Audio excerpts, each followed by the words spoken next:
Здравствуйте! Прямо сейчас эфир нашего телеканала продолжит брифинг оперативного штаба Якутии по борьбе с коронавирусом. Узнаем последнюю информацию по ситуации с COVID-19 в регионе. Ольга Валерьевна, добрый день. Расскажите о ситуации с коронавирусной инфекцией в регионе на сегодняшний день. Доброе утро, уважаемые жители Республики Саха-Якутия. В соответствии с указом главы Республики Саха-Якутия на территории продолжается действие режим повышенной готовности, связанный с распространением коронавирусной инфекции. Если оценивать непосредственно ситуацию сегодняшнего дня, то за сутки выявлено 68 новых случаев коронавирусной инфекции, в том числе город Якутск 35 случаев. Остальные случаи приходятся на районы нашей республики. Большее количество случаев на настоящий момент выявлено в Мирнинском районе, 10 случаев, 6 случаев в Амгинском улусе, в Мегино-Кангаласском 5, в Верхневилюйском 4, в Намском 3, в Алданском 2, в Горном, Татинском, Хангаласских улусах по одному случаю. Необходимо обратить внимание, что Роспотребнадзор и учреждения здравоохранения работают по выявлению круга контактных лиц и по их изоляции, как путем самоизоляции, так и, соответственно, путем размещения на амбулаторное лечение.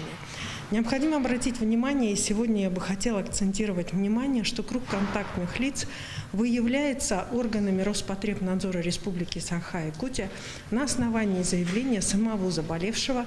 В связи с этим необходимо очень четко понимать, что вы являетесь контактным лицом только тогда, когда вас указал сам заболевший. И, соответственно, именно с ними работают органы Роспотребнадзора и учреждения здравоохранения. К сожалению, за прошедшие сутки у нас подтвержден один летальный случай от новой коронавирусной инфекции. За сутки лабораториями также проводятся у нас анализы. Количество анализов в рабочие дни, оно больше. Оно сегодня у нас составляет 4000 исследований на коронавирус. В настоящий момент все лаборатории работают в достаточно напряженном режиме и вновь перешли на круглосуточный режим. С чем это связано?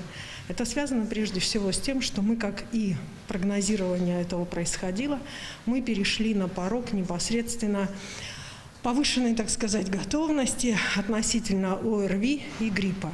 И поэтому на настоящий момент в рамках подготовительной работы к сезону подъема именно заболеваний по ОРВИ и по гриппу продумана маршрутизация, предусматривающая разделение потоков.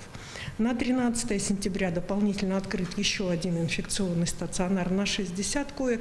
И, соответственно, на настоящий момент в республике, в городе Якутске, я прошу прощения, развернутся 1629 коек. И, соответственно, по мере открытия дополнительных коек инфекционных стационаров, в том числе под ОРВИ и под грипп, будет, соответственно, сняты те вопросы, которые сегодня возникают, в том числе у граждан города Якутска, по длительной госпитализации. Необходимо обратить внимание, что в Минздраве работает круглосуточная линия, и, соответственно, для того, чтобы снимать вопросы, которые возникают с длительной, непосредственно госпитализацией, если такие вопросы возникают, и вы не можете дозвониться до своей поликлиники или до скорой помощи, обращайтесь на круглосуточную линию, и, соответственно, эти вопросы будут сниматься. В ближайшее время мы открываем еще 2 стационара на 180 мест, и поэтому сегодня наша главная задача всех вместе бороться с коронавирусной инфекцией и соблюдать те нормы и требования, которые предписаны санитарными врачами для того, чтобы постоянно не наращивать коечный фонд, и для того, чтобы в целом не болеть. Безусловно, сегодня под вниманием властей находится организация учебного процесса, потому что дети у нас начали учиться где-то очно, где-то дистанционно. Сегодня необходимо привыкать учиться и ходить в детский сад в новых условиях. Основная базовая позиция: если возникла ситуация, при которой ребенок или учитель оказался вирусоносителем, то выводится непосредственно класс или группа, в которой ребенок или учитель был учителем, и не более того, школа не закрывается, а продолжает свой учебный процесс. Сегодня это правила новые, и по этим правилам, та же самое правило касается и детского сада, выводится только одна группа. Эти правила, нам сегодня по этим правилам жить, для того, чтобы все вместе воевать против этого вируса. Момент, на который я бы сегодня хотела обратить внимание. Наши медики получают доплаты по постановлению правительства Российской Федерации и по соответствующему указу президента Российской Федерации. По этим выплатам никаких задержек у медицинских работников, в том числе мы вчера сверялись и с профсоюзами, нет. У нас есть дополнительные выплаты по постановлению правительства Республики Саха-Якутия. Вот по этим выплатам у нас непосредственно оплата идет по фактически выполненным работам. Поэтому, соответственно, после того, как поликлиники и больницы сдают соответствующие объемы и обсерваторы, только после этого происходит оплата.